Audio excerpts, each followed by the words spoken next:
Welcome to Trails Worth Hiking. I'm your host, Jeremy Pendry. In this episode, we'll talk about a hike that's almost at the equator in South America. But it's not what you think. Your mind probably goes to images of a steamy Amazon jungle.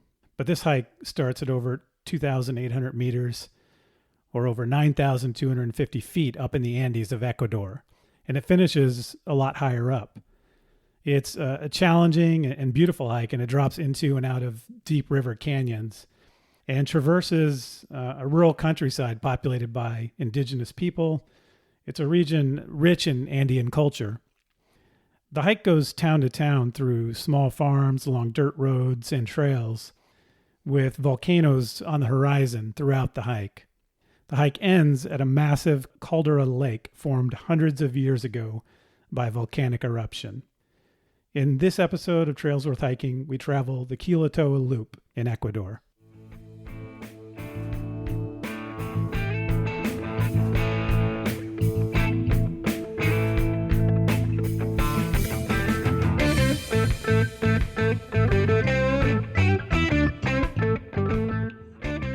To help me talk with you about Ecuador and the trail, I have a guest who for a long time has been one of my favorite people to go trekking and backpacking with. And that is my son, Justin Pendry. Our family hiked the Quilotoa trek in June 2019. Justin, welcome to the show. Thank you for having me. It's my pleasure. So how was my intro to this episode? Was I pretty accurate about what this hike is all about? Yeah, I thought you summed it up pretty well. It felt like a trek through farmyards in a place that I didn't know existed, which was high mountain equatorial Ecuador, I guess. Yeah, it was interesting because you think of, you're going to the equator, right? And then when you get there, you're expecting, like I was saying in the intro, you're expecting something that feels more equatorial, I guess, more hot and steamy. Rainforest. More rainforest, right? But it wasn't rainforest. What can you describe just generally what the area looked like? It was high mountain farmland mostly. There were farms that went to the top of the mountain, just straight up cliffs with people walking up and getting their corn and their lupin and what was the other main crops? Yeah, I mean, I think you're right. I think the corn, which was kind of a reddish plant, a reddish looking corn, was one of the main ones. And then, there were lupin flowers, which we associate here where we live in California with a wildflower. But in Ecuador, they harvest a bean from it. They call chocho, which we ate a lot of. Yeah, I remember those on like the packed lunches from the hostels. Yeah, exactly. Yeah, those are pretty good. All right, so I'm glad my introduction was close to accurate. So let's talk a little bit about Ecuador first, because if someone's going to take this trip, they're going to head to Ecuador and they're going to have some familiarity with the country and overall where they're headed. So Justin, before we went to Ecuador, what did you know about it? Well, I thought Ecuador was Spanish for equator, and it may be, but that's about as much as I knew. I knew the equator went through it. I knew it was in South America. That's about it. That's where it ends. Okay. And so did you have any conception of what it would be like before you got there, other than the idea of it being maybe hot because it was close to the equator? Not really. I guess I knew that the Spanish had colonized, and so I thought maybe it would be kind of like the European towns I'd seen in the past from Spain and from Sweden, the rest of Europe. But I didn't have any scope for what the northernmost Andes would look like and what the feel of that country would be. All right, so let me give our listeners a little bit of information about the area. So as you mentioned, it's in South America, as we mentioned. It's in the northern part of South America, and Ecuador has about 17 million people, and it's just under the size of the American state of Colorado. And obviously it straddles the equator. The equator runs across the country just north of Quito, the capital, in the northern part of the country. When we were there, we actually went to the equator. What can you tell listeners about that? Well, the big statue that they have is actually, like 80 meters off the equator, something like that, where it's not quite in the right spot because they didn't have GPS tracking. And so they were going off of some technology that has become obsolete since. And so they had like two different parks that were technically the equator places, and this first one was the big tower, I guess, with the north south, or the north and the south, north part of the equator, south part of the equator. And then the other one was like the touristy. That one was weird. I don't even know how to describe that one. What do you think? Yeah, so you're right. The first one, it's actually not on the equator. So you go to this, there's a big line, and the first one is great for photos because it's got this huge tower and lines. But you're right, because they did it in an age before GPS. It's not actually on the equator. The other one, who knows if it is, but they claim it is. The egg stood on the nail. Yeah, right. So they do all the little tests with eggs and things that supposedly work when they're right on the equator, where the egg will stand on its end if you set it correctly. But, I wasn't convinced. I don't know. I'm pretty sure the line is around there somewhere, but I'm not convinced either of these theme parks exactly had it right. Ecuador is most famous with tourists, I think, for the Galapagos Islands. And so I took you all the way to South America to see Ecuador. And did we go to the Galapagos Islands? No, although they were 3,000 miles off the coast, so I understand it partially. Is it really that far? I don't know. I just know they're way out there. No, you're right. I don't know exactly how far, but even though they're part of Ecuador, it is a long flight to get to the Galapagos Islands. Yeah, so that's what most people go to Ecuador for. We went instead to do a few other things, including going hiking in the mountains. So let me talk a little bit about how Ecuador is put together. There's 3 different main climate zones other than the Galapagos Islands. There's the Pacific lowlands on the Pacific coast, the Andean highlands where we spent our time, and then there's also part of the country is in the Amazon basin as well. So the hike was in the Andean highlands. Ecuador has a really diverse flora and fauna, as you might expect, having the Galapagos Islands and having the Amazon, but it's less so in the highlands, partially probably because of the altitude, but I think also because that's where most of the people live. It's very densely populated, and as you mentioned, there's farms everywhere, so not a lot of wilderness. And we mentioned, I think, that Ecuador is a Spanish-speaking country, though there's also a significant indigenous population that speaks Quechua, and I'm not clear on this and whether I have this right, but I think the dialect of Quechua that they speak in Ecuador is Quichua, or maybe that's just the English and Spanish pronunciations. I'm not exactly sure. There's a significant several million people that speak, in addition to Spanish, also this indigenous language, which is the same, based on the same language that the Incas spoke.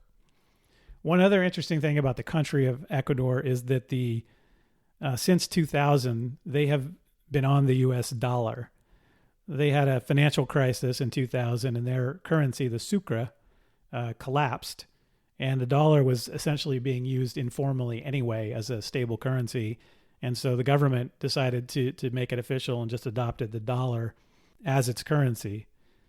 So what did you think? I mean, you've traveled with our family to multiple countries, and what did you think of going to a country that speaks an entirely different language on a completely different continent, but where you could still use the U.S. dollar?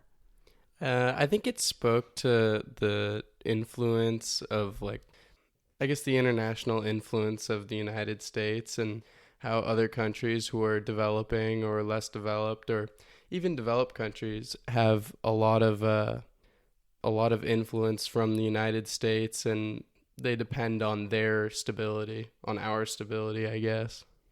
Right. So it's true that the stability of our currency has some advantages. One is that it's actually used by several countries around the world. I think it's something like 25 countries that use it in some form or another, if not as an official currency. In any event, so Ecuador is one of those countries where the dollar is their currency. Though I say the dollar, and when we think of the dollar in the United States, we think of a dollar bill. And let me ask you, did they have dollar bills? No, we had dollar bills. They did not. They had coins. They had coins. That's right. So if you ever wondered, when the U.S. government a while back made a lot of Sacagawea dollars and president had dollar coins, whatever happened to all those coins? I think they're all in Ecuador. I think so too. All right. And despite being on the dollar, that doesn't mean it's an expensive country and that things cost the same as they do in the United States. So, for example, we could go out and get a decent meal for, what was it, maybe $2 or $3? Mm-hmm. Yeah, so we would go to a restaurant, and the four of us, our family, you and me and your sister Sonia and your mom, and we would sit down and we'd have a full meal with multiple courses, including juice and salad and a meal, and the whole thing would cost $10, right? Yeah, that was pretty incredible. That's the price of a burrito bowl in Walnut Creek. That's right. In this town where we live, that's the price of one burrito bowl. I remember when we got back, your mom and I went to get coffee at Phil's Coffee, which I really like, but which is an expensive San Francisco-based coffee place. At Phil's, we ordered 2 coffees and a croissant, and it was $14. So there was a little sticker shock when we got home. So let's switch now to how you get to Ecuador. You know, what the steps are to getting to this hike. And so the capital city that you should fly into is Quito, right? Yeah, we flew through Mexico City first and then to Quito. Is that right? Yeah, I think that's right. For folks flying from the western part of the United States, Mexico City is a hub where there's a lot of transfer flights. We went to Quito at the end of our trip, but I think most people who end up doing this hike would probably go to Quito and then toward where the hike is. We did a little bit of an unusual itinerary. And so Quito is a big capital city, bigger than I expected. It has 2 million people in the city proper and about 3.5 million in the metro area. One other thing that's really interesting about Quito is that it's at over 9,350. It's about 9,350 feet in elevation, and it's at over 2,850 meters in elevation. And so it's actually, if you're going to do this hike, which is pretty high up in the Andes, spending some time in Quito is a good idea just for acclimatization. So we spent a few days there, though, actually at the end of our trip. And what did you think about Quito? I thought it was a very beautiful city. We spent most of our time in the old town, I guess the Spanish town. The colonial historic center. Yeah, exactly. And so that part of it was very nice. I know that doesn't speak for all 3 million people and all the neighborhoods and whatever else, but I think it's definitely worth going to. There are a few spots that you can't miss. I did want to go to the hike to the top of the hill where was it like the angel or the Virgin Mary? There's a big statue. Right. What impression did you get from just the environment of that city? I have to say, I didn't notice the altitude at that point because it was later in our trip. That's true. Cuenca, which I know we'll talk about in a little while, is also pretty high up there in the mountains. And so that didn't bother me and it didn't strike me as anything. But I remember the expanse of the city. You could see 10 miles away on the edge of some mountain, some part of the city, still some neighborhood. And so it was just big. You could see forever. I remember there were views where you could see down a valley and you could see houses until it was smog and then the horizon. Yeah, it's a spread out, sprawling city that goes for a long way through a long valley. And so you mentioned Cuenca, and I think one thing I would just mention, it's at the other end of the country. It's several hours, probably 8 hours driving or a short flight south of Quito, but I think it's worth checking out if you have time, and it's actually where we spent most of our time before hiking the Quilotoa Loop. It's about 330,000 people, and double that in the metropolitan area. It's also, as Justin mentioned, pretty high up in the mountains, although it's a little less than Quito, but it's at about 8,400 feet or 2,560 meters. But I think I liked it because it felt like a lot more approachable city than Quito. It's still metropolitan, but it didn't feel like a massive city. What did you think about Cuenca? I thought Cuenca was beautiful. I'm always more of a fan of a middle-sized urban area. I don't love huge cities very much. And I live in a suburb that's 65,000 people, so I don't want to be in somewhere that is out in the middle of the boonies either. And so I thought it was a good mix of old colonial town plus pleasant city folk and just people happy to have you. I thought everybody was nice. Yeah, definitely a welcoming city. And Americans in both of these cities, Americans are not strangers. There's a No. significant expat communities. I think Ecuador has fairly easy visa requirements. And as we mentioned, it's inexpensive. And so both of these cities, Cuenca and Quito, have areas the locals derisively a bit refer to as Gringolandia, because there are neighborhoods where it's mostly North Americans, Americans and Canadians. You mentioned both of them have interesting historic city centers, both of which are UNESCO World Heritage Sites based on their colonial history. And we actually spent 2 weeks in Cuenca at a Spanish language school before we did our hike. And we had a really great homestay where we stayed in an apartment attached to a local's home, and the local provided breakfast and dinner as part of our homestay, and wonderful conversation throughout the time we were there, and really nice people who we still keep in touch with. And I guess I should mention the Spanish school. You can go to these throughout Latin America or even Spain, of course. And there are lots of Spanish language schools in Quito and Cuenca. But I think one of the reasons people, if you're a traveler who plans to go to Latin America quite a bit, one of the reasons people go to language schools in Ecuador is the Spanish they speak in Ecuador is considered to be a fairly neutral form of Spanish. And what that means, I know there's no real neutral Spanish, but what that means is it's easier for English speakers to learn. And if you speak a Spanish that is, quote, neutral, it's supposedly easier for Spanish speakers of various countries to understand you speaking as well. So in any event, it's something to think about. If you trek in another country, don't just go hiking their mountains. Take advantage of the cultural opportunities they have. And so, Justin, what did you think of going to a Spanish school in a Spanish-speaking country? At first, I thought that going to school over the summer was not the most exciting idea in the world. But some of my best memories of that trip were going to school, because the teacher she's a great woman, and she was a great teacher. Patricia. Yeah. And it was interesting. I felt like I had a leg up on you and Mom, who haven't been to school for a little while.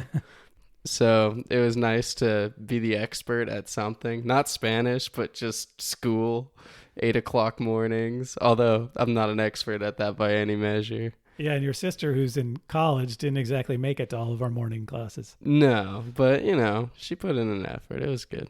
And also, I guess I have to ask, we all ended up in the same class because we have relatively similar levels of Spanish, all sort of intermediate speakers.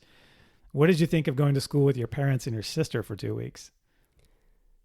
I mean, it's an interesting vibe for any class to have a random group of characters together, and when you know them by name and you know their whole history and they're your parents and your sister, I think it can be sometimes better when talking about something that we shared together in the past, like trying to get some point across that we'd mentioned before at some point in time, or talking about a trip or whatever.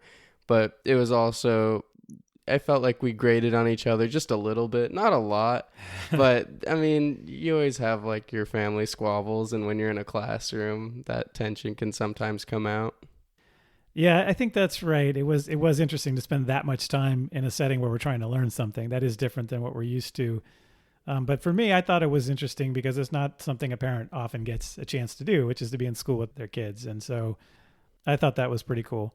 While we were in Cuenca, and so I know we're gonna get to the hike, I swear. But while we were in Cuenca, there were 2 outdoor day trips that I think are worth mentioning for the listeners of this show who obviously are interested in outdoor activities. One is we went to El Cajas National Park, and that's up in the Paramo, which is the word for the alpine tundra region of the Andes. So it's basically at the crest of the Andes, where the Andes, if you keep going, you end up on the Pacific side. So it's right at the top of the Andes, in this part of the Andes Mountains.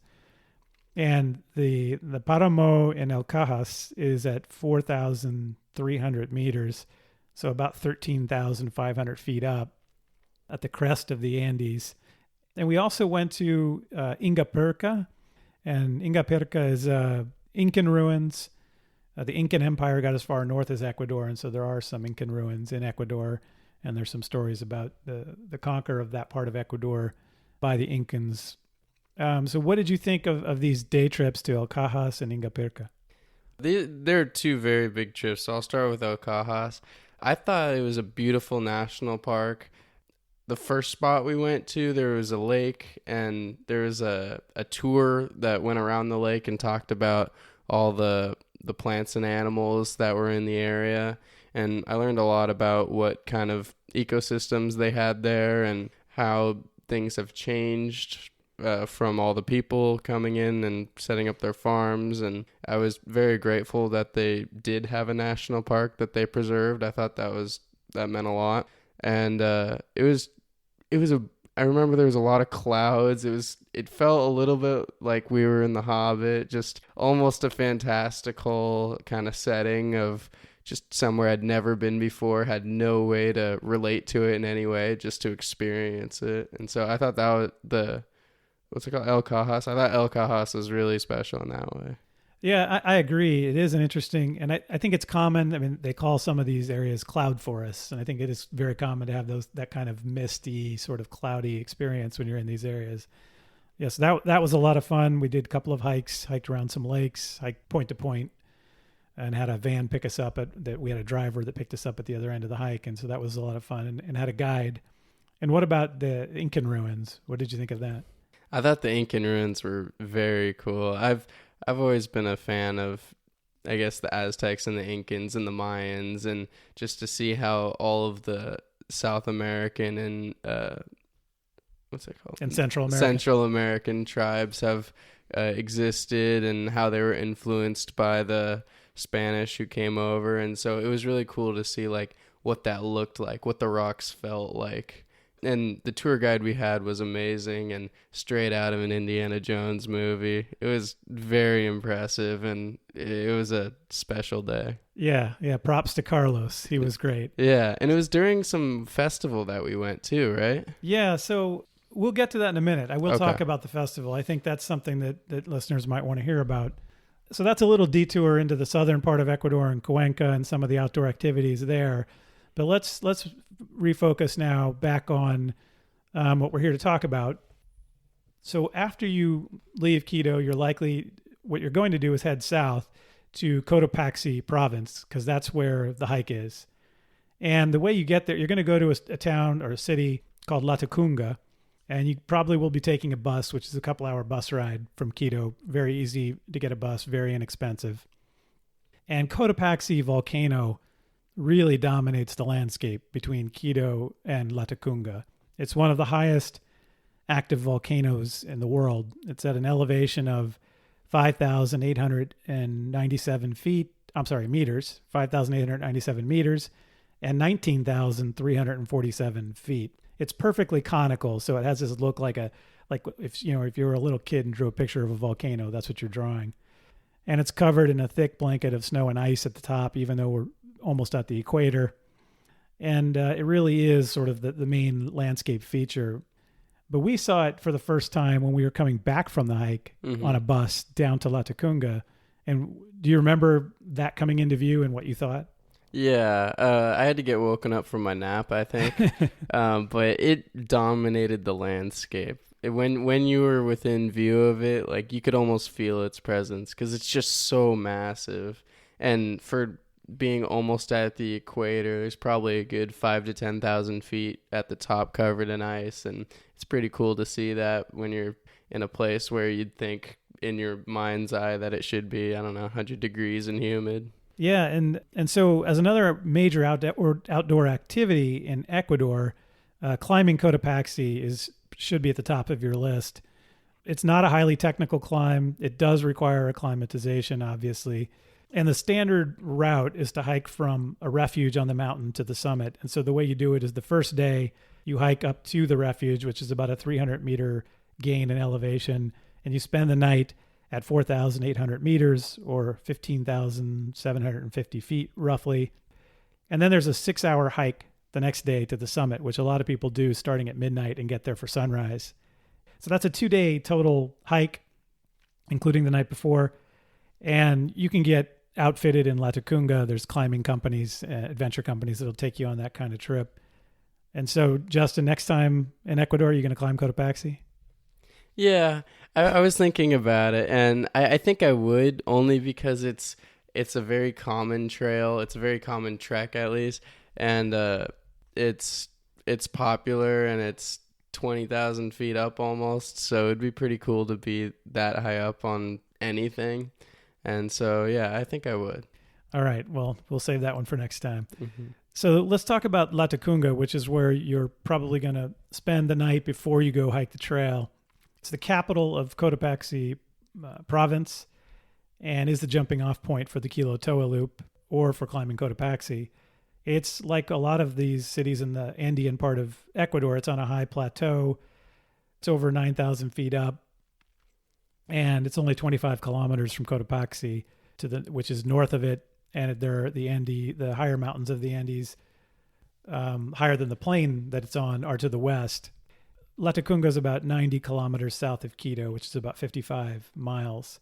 One interesting thing about that region that I didn't know before we went through it is how big floriculture is there. There are plantations to grow roses, and there's an airport in Latacunga, and I'm imagining they probably fly flowers directly out of there to markets around the world. It seems to be a big part of the economy there is growing flowers in that region. Latacunga is about 100,000 people. A good percentage of the people in that area are indigenous. The Quichuas de la Sierra, which is the Quechua people in English. And as I mentioned before, they speak the Quichua dialect that is related to the language, or a dialect of the language the Incas spoke.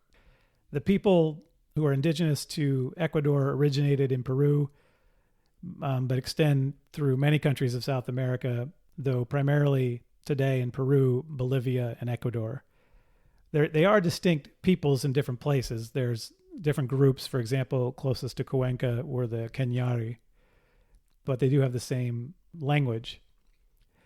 The women dress really interestingly. They wear a bowler hat, which is brought over apparently by the British railway workers in the 1920s. And different groups wear different colors. Some of them wear a black hat, and some of them they used a sort of white plaster to make the hats white, which I thought was interesting in a country where it rains so often, because they had to cover them in plastic to keep the plaster from washing off. Mm-hmm. So it seems to be a identity thing where you can identify with particular groups of indigenous peoples depending on the color or style, slight changes in the style of the bowler hat. And they also wore very colorful skirts and shawls that seem to vary depending on the group as well. So that's pretty interesting, and I think similar to what I've seen from photos of Peru and Bolivia as well. Yeah, one thing about the hat is that in America they would call them Panama hats, but they're actually Ecuadorian, and so in Ecuador they don't call them Panama hats. What was the name they had for them? It was like straw hats, but in Spanish. That's right. I'm not sure if they're exactly the same hat, because I think more of the men were wearing the, quote, Panama hats, which are actually were made in Ecuador originally for people working on the Panama Canal, which is how they got the name, even though they're not made in Panama or not originally. I think the bowler hats are slightly different that the women were wearing, but yeah, they're very similar hats. And yeah, so it's interesting that they have these very Western-looking hats, Western meaning European looking, I guess. So there's almost 4 million indigenous people in Ecuador from at least 12 different groups. And as I mentioned before, there's a strong indigenous culture in rural areas. So talking about Latacunga, one of the things that's most interesting there is the Fiesta de la Mama Negra. And this may be something, if you're thinking of doing this hike, you might want to plan your trip around. We didn't, so we didn't see the Fiesta, but it seems like quite a party. So let me talk about that a little bit. Latacunga was founded in 1534. It was colonized by the Spanish due to rich mineral resources. Today in Cotopaxi province, they mine gold, silver, copper, lead, and zinc, and gold is the top commodity. So you can see why they would have developed a city there. It's obviously in a very volcanically active region, and because of that, it's been destroyed by earthquakes multiple times. Between 1698 and 1798, it was destroyed 4 times by earthquakes. Cotopaxi has erupted many times, including as recently as 2015. So the story goes that in 1742, Cotopaxi erupted in September 23rd and 24th. The citizens asked the Virgen de la Merced, the Virgin of Mercy, to save the city. the city survived, and this fiesta was created in honor of that event and in honor of the Virgin of Mercy for saving the city. And so that's the story, but it also, the September date coincides with an indigenous equinox festival. And there's also a theory that it was born out of the end of slavery in Ecuador, which happened in 1852. In any event, there's the fiesta in Latacunga is twice a year in September and November.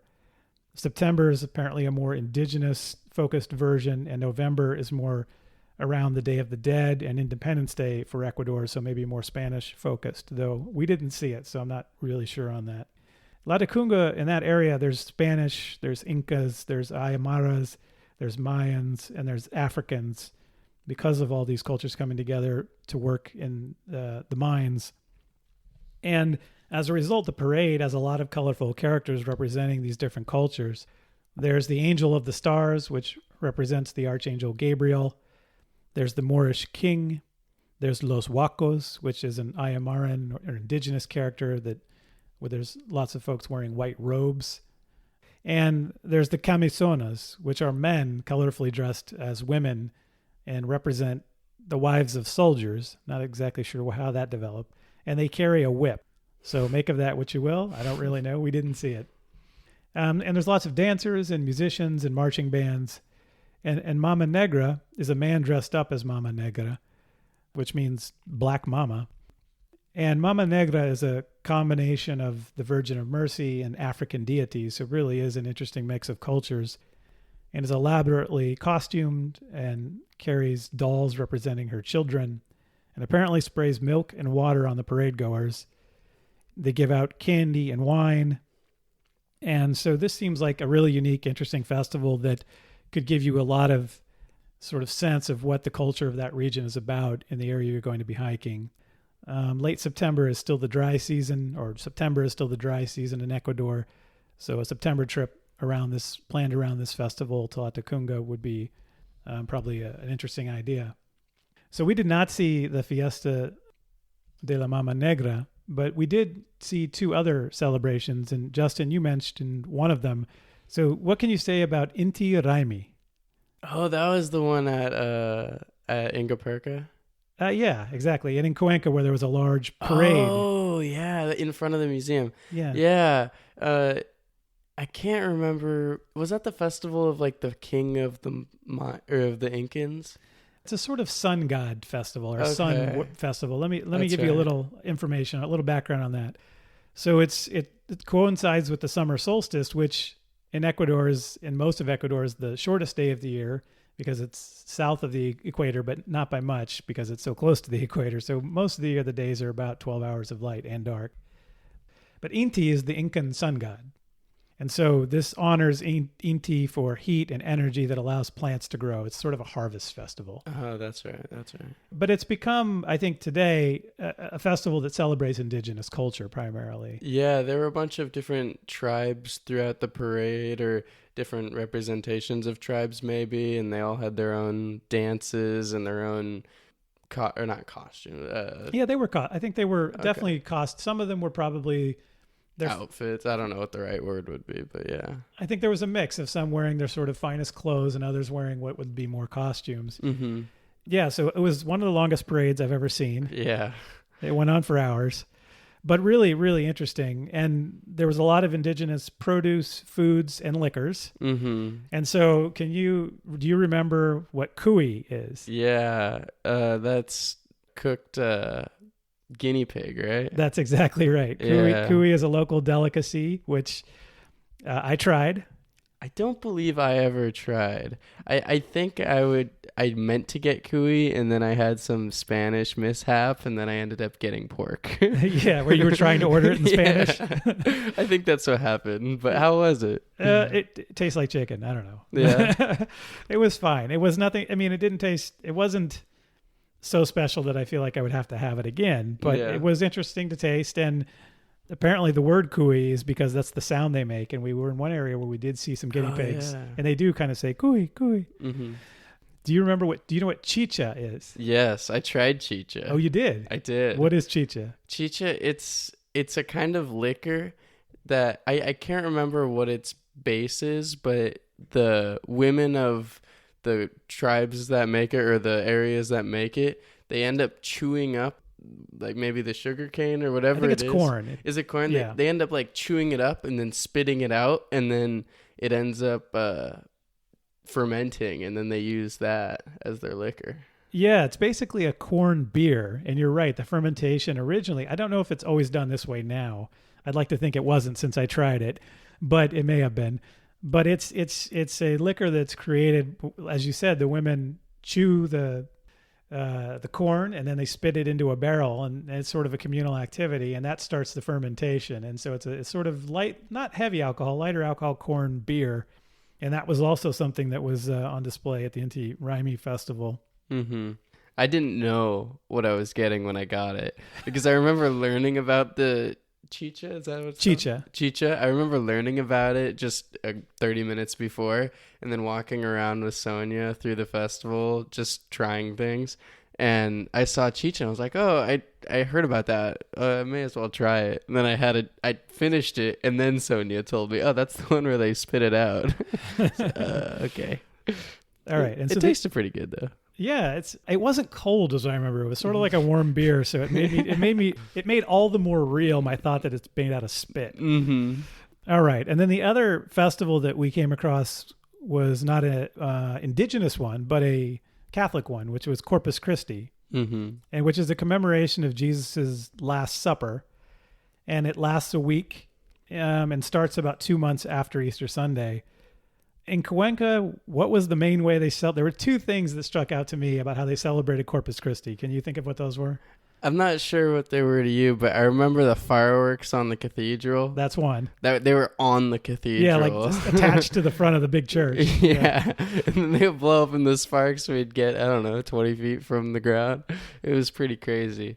I'm not sure what the other one would be. All the sweets. Oh my gosh, how could I forget? Yeah, there were probably 500 stands with basically the same 30 or 40 candies, or I don't know how many there were, but they all had their own that they'd made from the last month at home that they brought to the festival, and it filled up probably 5 or 6 blocks surrounding the church, or the cathedral rather. Yeah, I think the story was that it may have started as a way to entice kids to go to church during Corpus Christi. Really? To have sweets available afterward. I don't know. I could see that working. Yeah, maybe. I don't know. But that's certainly, man, I got sick on eating too much candy. Yeah. Some of them were really good. Some of them were okay. Yeah, not exactly it's not the same kind of sweets I may be used to for the most part, but they were good. Some of them were great. And our host family went with us out one night and shared all their favorites with us. Yeah, that was nice. The fireworks, as you mentioned, were pretty crazy, and they're every night. And they call them castillos, I think, the big towers. Yeah. Where basically they had some of them, like you said, were right on the cathedral, attached to it, and big spinning wheels and things like that. But they also bring these different groups of the city, make these big towers that are like 30 or 40 feet high, so more than 10 meters high, and then all the fireworks come off of those. I think one night we saw one of those. Oh, it looks like a big person. It's like a big statue. Yeah, I remember that. And I think on that statue there was some spinning wheel of fireworks that they were shooting. That's right. Yeah. Yeah, that was pretty cool. And so in some ways these are kind of competing fiestas, right? You have the Spanish Catholic festival and this indigenous sun festival, and they're around the same time. So it highlights both of the main cultures of Ecuador at the same time. So if you decide to go to Ecuador in June to do this hike, you might have the opportunity to see both of those festivals in whatever area of Ecuador you're in. So let's talk about the trail itself. I know it took a long time getting here, but if you're going to go all the way to another country to hike, you should do more than just hike. So that's the reason I'm spending so much time talking about some of these other opportunities and things to see. So the Quilotoa Loop itself, it's a route that connects trails and dirt roads between rural towns through small farms, as we talked about, growing mostly corn and lupin. There are lots of sheep, pigs, other farm animals as well. The route is not really one route. There's dogs. You forgot dogs. Yes, there are lots of stray dogs. There's lots of options for hiking in this region. So it's not really one route, but I think one main route, the route that we took, is what has emerged. And it's a route between two of the bigger towns. It's about a 3 to 4 day, depending on how you do it, one-way route from Sigchos to Quilotoa. And it's actually not a loop. I've been calling this the Quilotoa Loop, but you could extend the route to a week and loop back to Sigchos through some other towns if you wanted to make it a loop. But for us, it was essentially a 3-day one-way trip. And you could do a lot of it probably by bus if you're not, if you had an injury or something like that. You could go to these areas. There are roads, some of them paved, some of them not. So you could get to some of these areas and go to some of the bigger towns and see some of their market days, for example, even if you didn't do the hike itself. So I'm not sure of the history of the route, and I spent some time trying to find it and couldn't. But I do have a theory. Do you know what my theory is? No. Okay, so my theory is that the particular route we ended up doing has really been promoted by the hostels along that route. Yeah. And for example, the signage along the route that we did was pretty good. Mm-hmm. And it was all done by the Cloud Forest Hostel in Chugchalan. So I'm giving it a free plug there. Mm-hmm. And so they basically signed the whole route. And it makes me think that the route has developed over time as the sort of logical way to go, but that now the route has really been sort of set, or not set in stone, but finalized in a way that people follow the same route by some of the hostels along the way. So the route itself really is about up and down, or rather I should say down and up. Mm-hmm. It's more starting out high, going into a deep canyon and climbing the rest of the day until you get to your destination. Does that about sum it up? Yeah, the river canyon was about as sheer and massive as you could have asked for. And you start at the top, and then you spend the first half of your day going to the very bottom where you get to go and see the river up close, and then you get to go right back up the other side. And it's more or less the same canyon throughout, and you kind of just go back and forth and then back again. And each time is, 3,000-4,000 feet down, and then right back up to the top. Yeah, that about sums it up. So it's no joke. It's a difficult hike as far as the gain and loss of altitude or elevation, I should say, each day. And as I mentioned, the itinerary that I'm covering here is a 3-day itinerary that's about 40 kilometers or about 25 miles long, which may not sound like a lot, but obviously there is the big up and down factor that makes it a challenging hike still.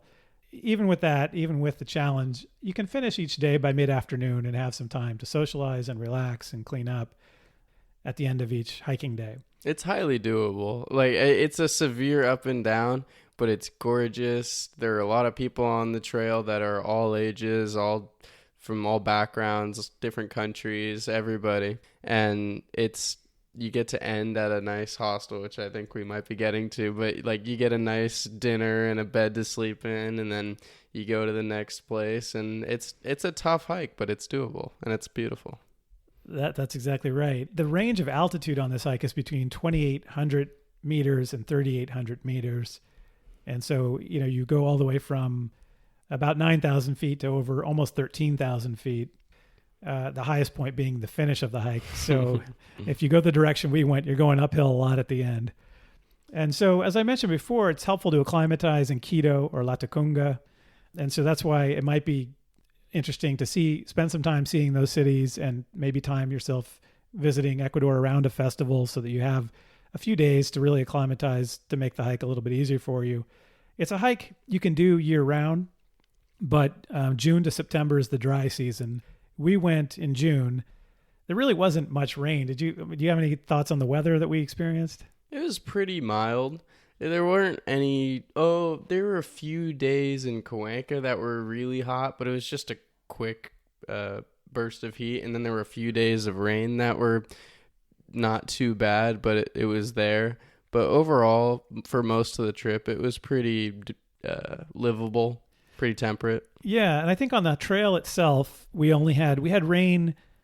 I want to say it was the third day of hiking. We were heading up out of this brutal canyon we had gone down into, and there was actually a little gazebo, a little overlook kind of place, and we got there just as it started raining, and so we were able to get out of the rain and have lunch under the shelter of a gazebo before we continued our hike, which was actually really nice. And it was the only time along the whole trip that there was something like that, so it was kind of a perfect timing situation. Yeah, so during the hike itself, not much rain. On that third day, though, there was like the threat of rain the whole day. It only rained for like an hour, but you could, like, the clouds were there. It felt a little bit gloomy, but it was it only rained for a little bit.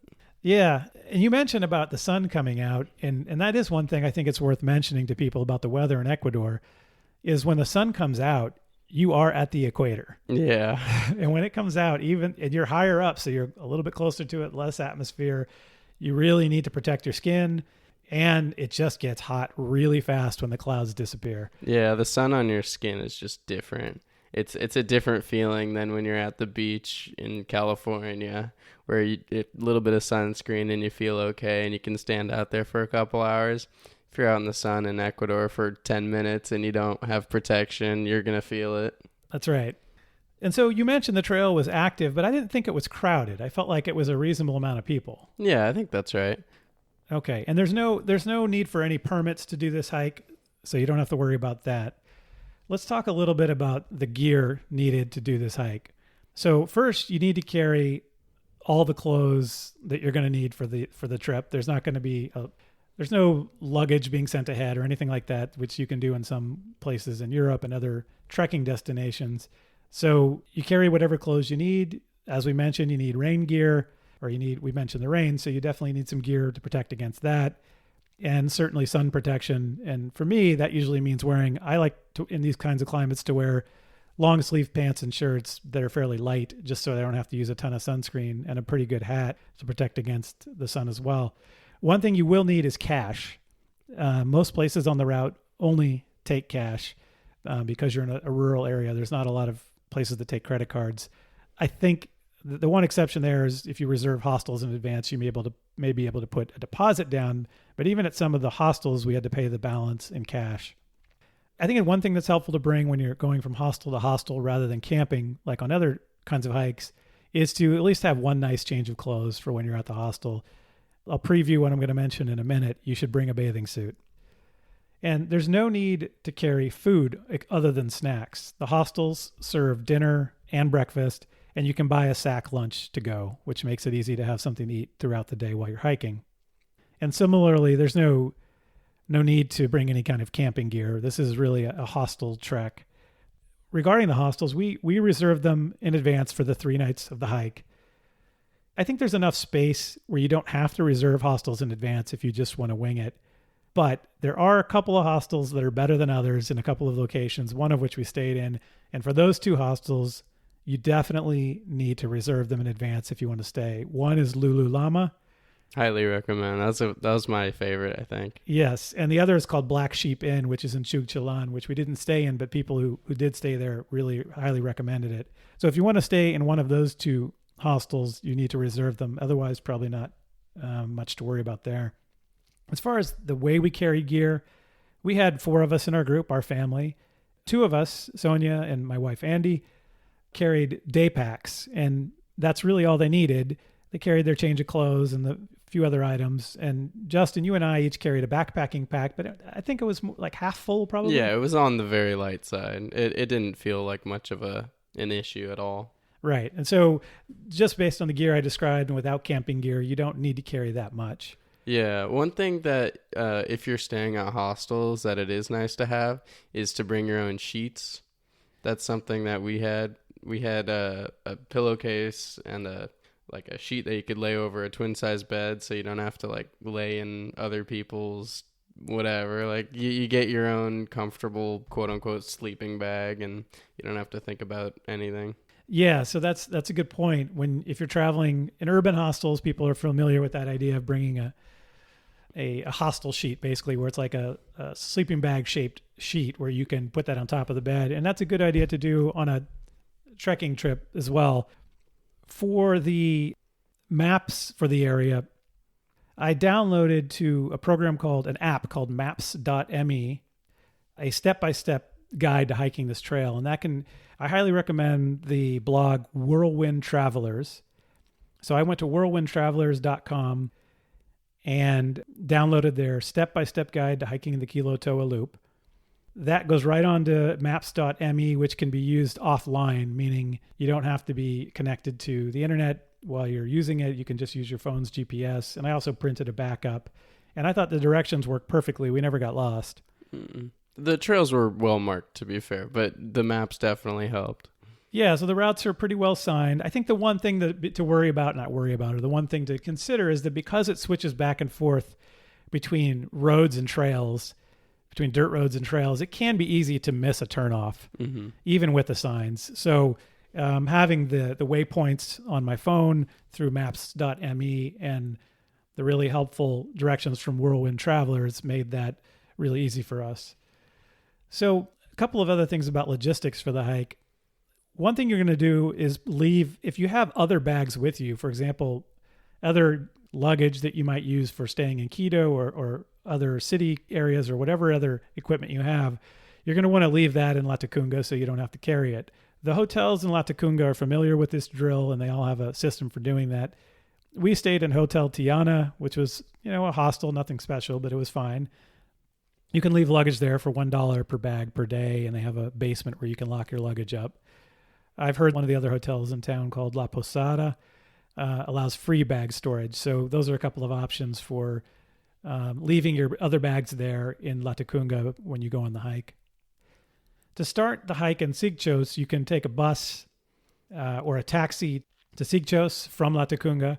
A bus would be much cheaper, but because there were 4 of us and because we wanted to hike the same day we were traveling to Sigchos and have time to do that, we took a taxi. Certainly the more luxury route to go on getting to Sigchos. We got there early in the day and we were able to have lunch in Sigchos, an early lunch before we headed out for hiking for the day. And Sigchos was a decent sized town with restaurants and small stores where you could buy last minute snacks or water if you needed it. Yeah, they definitely had some sort of small industry for the tourist trekkers. That's right. And so, see, a few things to keep in mind for this hike. One is, I think we've mentioned it several times, but it's worth reiterating. This is a sort of bucolic, rural scenery hike. It's not wilderness. You're going to be hiking through farms. And as Justin mentioned, these farms are climbing every hillside and every inch of this area is cultivated. But it does give you a really nice sort of peaceful scene to be following throughout the hike of lots of corn and beans. It gives you an appreciation for the corn and the beans when they're delivered to you from the top of these mountains, too. That's right. And for the most part, you come across people just going about their daily lives. As we also mentioned, though, despite that it's not a wilderness hike, there are fantastic views and beautiful landscape, interesting towns, and a lot of interesting, rich local culture. One of the things I'll just mention, there was one thing that I found bizarre, which is all the eucalyptus trees. Mm-hmm. The eucalyptus trees, as you may know, are native to Australia. They came to Ecuador in the late 1800s and were planted in the mountains of Ecuador in the 1950s and 1960s. But they've become an invasive species. Interestingly, I grew up in Pacifica, California, just south of San Francisco. And 2 of the main plants we have there that make me think of the area I grew up in are eucalyptus and pampas grass. Pampas grass is actually native to the Andes. It's actually from Ecuador and that area. But it was interesting to be so far from home and so high up in the Andes and see a terrain that was full of eucalyptus and pampas grass. In some strange way, reminded me of home. In any event, the eucalyptus can be pretty destructive to the land, and it really is damaging to water sources. It's used as a windbreak for fuel and for construction. It's grown in plantations so they can be sold for industrial uses too, for wood pulp. So I think it's a controversial topic that there's so much of this Australian species growing in the middle of the Andes. For some, I think it does help them economically, and for others, the long-term environmental degradation may be more of an issue. So you mentioned earlier the dogs. Let's talk about that for a moment. Yeah. So here's an interesting thing. If you read any guidebook or you look at blogs about this hike, a lot of what you're going to hear is how aggressive dogs are and how you're going to need trekking poles to fight them off. Is that what happened? Not even close. So what happened? Every dog is your best friend because you have food. And so they'll either leave you alone or they'll just look at you like they want food. And there was one dog in particular. It was like this little white terrier mutt something or other. And we started walking from, was that Chuchalan? Chuchalan, Chuchalan, yeah. We started walking on our final day of the trek. we were going down to the river at this point. Yep. And it was like a 2, 3, 4 miles down to the bottom. And this dog just walked the entire way with us, all the way to the point where we had to split off the road and start going up. And I think we only left him because he lost us at some point. But it was pretty incredible to have just some other adventurer with us who just wanted to see the trails and to hang out with us. Yeah, I mean, it's true, and I've seen this, and it's not the only country where I've seen this. Often the dogs have found that their best strategy to survive is to be nice to people because people might give them something. And we should learn from the dogs. And so this little white dog followed us for quite a ways, and we eventually, unfortunately, had to chase the dog off, which I didn't like doing, but that's what we had to do. But again, it was the opposite of dangerous. The dog was very friendly and not in any way threatening.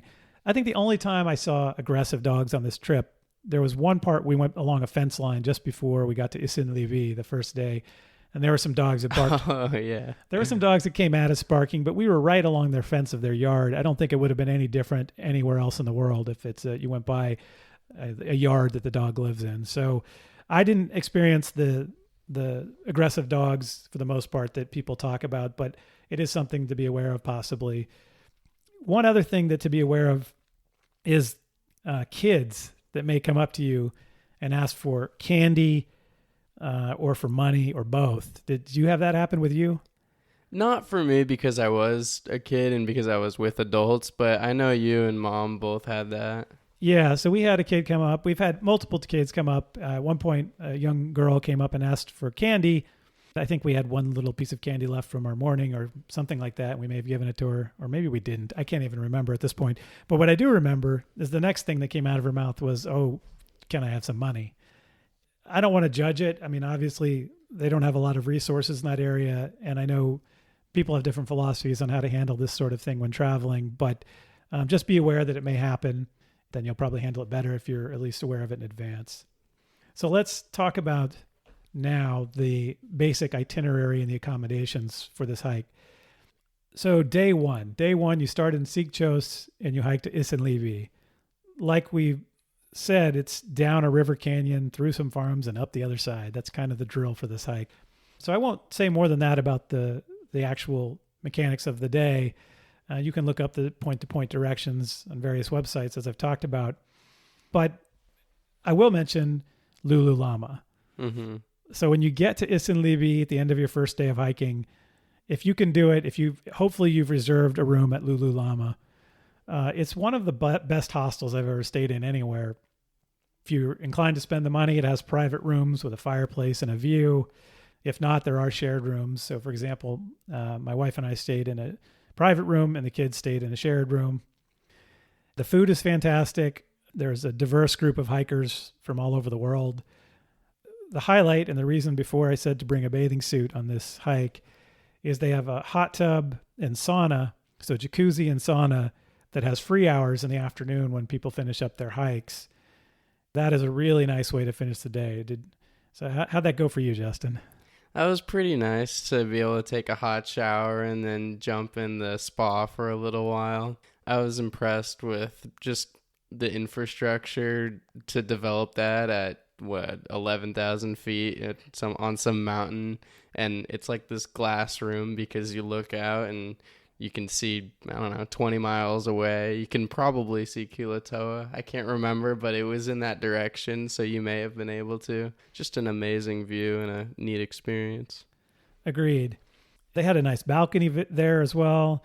And then there's Tito. What do you remember about Tito? He's the dog, right? No. That wasn't the Saint Bernard? No, yes, I forgot the Saint Bernard. Yes, they have a Saint Bernard. What was that guy's name? I forgot, but it's on their website if you want to look up. Oh, yeah, he has an Instagram. Yes, yeah. Yes. Their Saint Bernard, the owners has his own Instagram account, so you can follow him. He's a nice dog. He's big. He's very big. I was thinking of his actually bigger friend, who is Tito. Oh, the llama. Yes. Yeah. So it's apparently called Lulu Llama because when Lulu, I think, means baby, for like baby llama. And when they started the place, Tito was much younger. Mm-hmm. So Tito's the llama. He's a black llama that lives there and was right outside of our hotel room while we were there. So definitely check out Lululemon if you can as the destination for day one in the town of Isin In day two, you go from Isin to Chugchilan. Again, you're going down a big river canyon and back up. This time it's the Rio Toachi, and it goes through farms, and there's a couple of small towns you go through, and there's a pretty steep climb coming up to Chugchilan, very steep actually. And there's actually a really nice lookout point for a photo before you quite get to Chugchilan. Yeah, it was neat. It was just like this spot that was built by some people who lived out there, some farmland, and they developed like these benches and a fence and a nice place to hang out and take amazing pictures with beautiful background. It's a nice way to take a break as you're hiking up this steep incline. It's sort of at maybe 2/3 of the way up before you get to Chugchilan. I think that area has a name. I can't remember what it was, but there were a few houses there along that little dirt road where that lookout area was. Yeah, I think you're right. When you get to the end of the day of this hike, there is some road walking. You could follow a trail, but I think it's a much longer route. And at this point, you're tired from just climbing out of the canyon. So the road walking is not so bad to get into Chugchilan. Yeah. Do you remember the motorcycles? No. Were they just coming by, or they had like 3-4 people on them? Oh, yeah. That's true. Yeah, it was a scene when we were walking up the road to the final place. They had like these motorcycles with like one driver and 3 kids. Yeah, I think part of it was that kids were getting out of school. Yeah, right then. yeah. So there was a lot of kids trying to get home from school and getting shuttled back and forth. Yeah. We stayed in Cloud Forest Hostel the second night, which is pretty basic but also nice. As far as it's affordable and clean. Had a room with a bathroom, I think, for about $15 to $20. There's a hammock in front of every room, which we all took advantage of after a hard day hiking. As I mentioned before, the Black Sheep Inn is another option at Chugchilan. It's sort of an eco lodge retreat that might be a really nice option.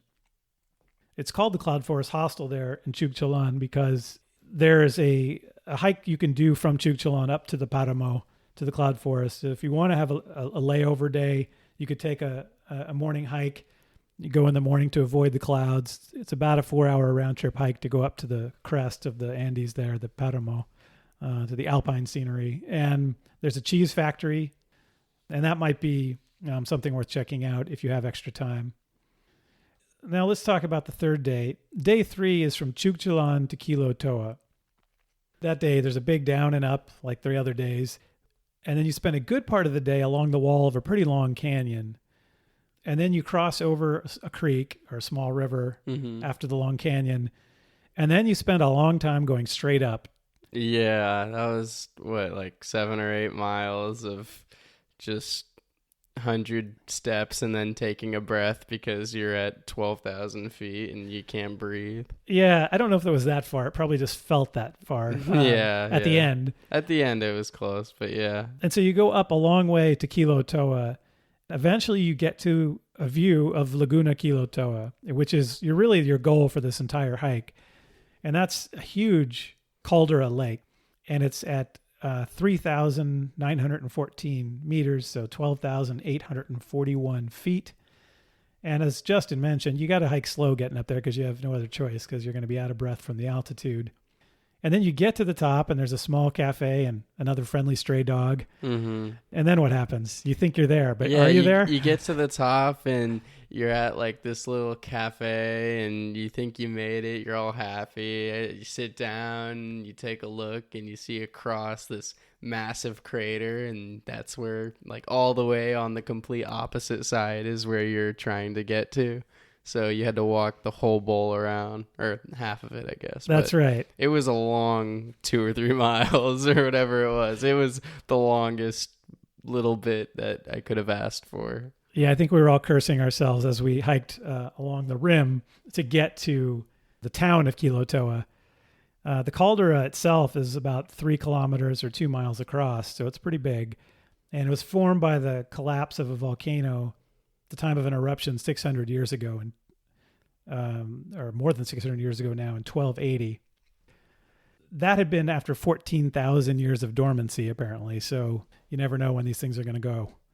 The lake is very deep, 250 meters deep, almost about 820 feet deep. And at the other side, as Justin mentioned, the opposite side of the crater, which you have to hike along, is the town of Quilotoa, which is a sort of touristy town set up where buses come in to see the lake from all different places. There's lots of hotels. Yeah, they were building, like, there were probably 10 or 12 already, and then they were building at least 10 or 12 more on the outskirts. It seemed like it was kind of a booming tourist town. We stayed at Hostel Chukirawa, which had a really cool little atrium room with some hammocks to hang out in, and a nice fireplace for the evening, and a nice view, and some decent food.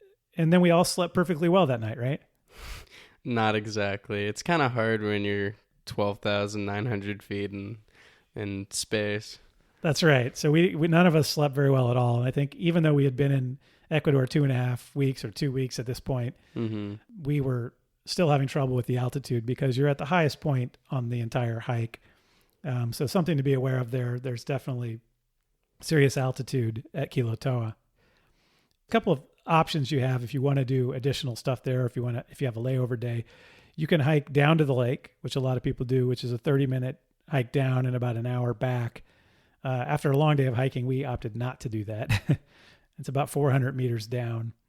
You can hire a donkey to go back up if you don't want to walk back up, and you can rent kayaks to go out on the lake. And there's even campsites down there, so people who are planning for camping, that's one place you actually can camp. You could also hike the entire rim of the crater, which is about a 10.5 kilometer or a little bit over 6 mile hike that takes about 5 to 7 hours.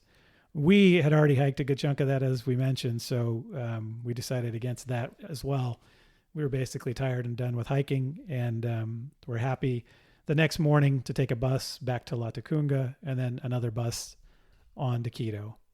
And so that was our hike, and that's basically, I think, a pretty good itinerary to do a 3-day trek at Quilotoa. Anything else that I missed on that, Justin? I don't think so. That was a great trip. That's all I can say, I guess. All right. Highly recommended. And so while I've got you, I thought it might be useful to talk about a couple of other things before we finish up.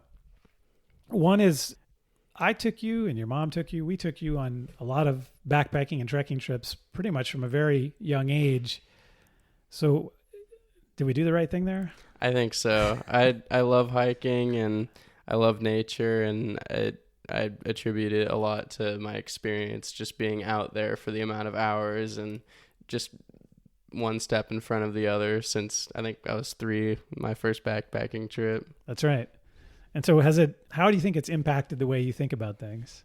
Well, I have a deep appreciation for nature and for, I guess, our environment. And I really do think it stems from having, like I said, been out there for the amount of hours that I have been, and going to places that you can't drive to and seeing everything up close and at a walking speed, and just feeling the ground and understanding that it doesn't have to be permanent. Like this could have a hotel built on it tomorrow. And so it means a lot to keep the places natural that still are. Yeah, that's true. And a lot of the places where we've hiked in the United States are more like that than the trip we described on this episode. Are there particular things you remember most fondly about the hikes you did growing up? Yeah, I mean, I have some highlight hikes in general. I'm sure you'll have more episodes in the future, but the Tour de Mont Blanc was incredible. The hike in Yosemite was beautiful, and I remember that from that one specifically, I think it was the second to last day. It was the longest day of my young backpacking career at like 16.5 miles, I think. And towards the end, we had to go up maybe 1,500 feet of elevation to get to our spot to camp at May Lake. And the first half of the day, I wasn't going too fast. But by the end of the day, I was feeling pretty good, and my trash talking had gotten to...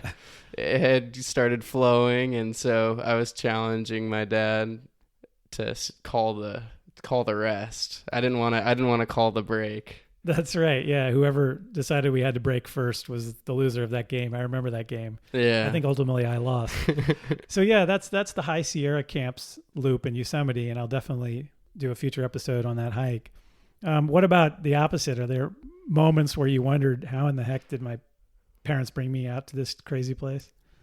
You know what? It's really hard for me to think of anything where I didn't enjoy being out there. It's really just, I think the parts where the how the heck is more before, because just going to hikes like that takes a lot of preparation, takes a lot of mental effort, and I'm not the one doing the majority of it, but I mean, I still have to pack my bag, still have to mentally prepare to hike however many miles, and sometimes that can be laborious and intimidating, but once you're out there, I don't regret anything, really. Not even the time we got whacked by a huge storm in the at Thousand Island Lake in the Ansel Adams Wilderness? Not at all. Because I'm here right now, so it was a fun trip. All right. What advice would you give to parents with young kids who are thinking of taking them backpacking or trekking? Anything that comes to mind? Maybe not as an excuse, but for lack of a better word, use your kids as an excuse to really get out there and see the nature and the world wherever you are. If it's a day hike for 2 miles or if it's a backpacking trip for 10 days, it's all the same. It's great to get out there, and it helps stimulate your appreciation for nature, I think. So let's talk about some of the specifics of your backpacking experience. Other than the sort of idea of backpacking as a family, which we just talked about a little bit, is there one piece of gear that you don't leave home without, or everyone should consider bringing when they go on a big hiking trip? Yeah, I think warm socks, because you're going to be hiking all day and you'll be hot at the end of the day if it's not a super cold day, and you won't think it's necessary, and then sun goes down and the world changes and it gets cold quick when you're at high elevation. And if your feet aren't warm, you're going to have a tough night. And so I would definitely bring a second pair, and preferably wool. Yeah, I agree. Even in middle of summer kind of trips, or even at the equator, when the sun goes down, it can be very, very cold. So what do you think is the best backpacking, trekking, camping, or wilderness travel advice you've ever gotten? This comes from you, actually, but you said, and I don't know if there's any statistics to back this up, but that the human experience is meant to be processed at a walking speed. And I think you really understand that and can appreciate that when you've been walking for a while. Is that like when you're driving past something, or even when you're on a run, you miss a lot. And when you're hiking, you don't have to. You can stop. Yeah, so I hear what you're trying to say. You're saying that it's processed, that your mind processes what you're doing at a speed that makes sense when you're walking. Yeah, and you can see that. You can feel it when you're walking. When you've been walking for 10, 15 miles, you know what you did that day. You can remember every creek, every corner, and it's not like it's difficult. You have a solid memory of it because your mind processed it at the speed it was meant to be processed at. Yeah, I agree. And to be fair, I didn't come up with that on my own. I'm sure. I believe I read it. I read it in a few places. One that I can remember was a book by Rebecca Solnit. She had a book on walking, and I can't remember the name of the book offhand, but that's one of the places where I first read that concept that really stuck with me, which is that the human mind is really meant to process things at the speed of walking. And so that is one of the things that you can do on these kinds of trips. And I think I agree. What's different from even running is the ability to just stop and take in your surroundings. So what's one hike you've done that others shouldn't miss out on? It's hard to ask to go all the way to Europe, but the Tour de Mont Blanc is just, it's ridiculous. Every day you're seeing something that you wouldn't have thought would be possible. You're doing something that you didn't think you would ever do in your life, and the people around you are just as awestruck as you, and it's an amazing experience. If you don't want to go all the way out there, and if you're in the West Coast like me, there's the Sierra Nevada is just packed full of amazing views and remote locations that when you walk there, it's mind-blowing. Like I said, even the May Lake hike, I remember looking back from that hillside and just being blown away by the scenery. I agree with all of that. So what's the next trail on your list, or the hike you most want to do? That's a good question. Well, the next one that hopefully we can do is in Sequoia, is a 80-mile loop that contains part of the High Sierra Trail, which should be beautiful. But on my own bucket list, I've always wanted to go to Costa Rica or to somewhere in the Central America. And I think finding a hiking trip that would go through some of the more biodiverse rainforests, because that's I'm really interested in like what dense wildlife looks like, and what, like, how many species of plants can you put in a square mile, and like what kind of animals could I see that I would never be able to see before. So somewhere in like in a jungle or a tropical rainforest would be cool. Yeah, there are some great hikes, I think, in Guatemala and Colombia and places like that that could fit that bill for sure. And certainly the Sierra, and I hope we get to do that trip soon. We're planning on it. We'll see what happens.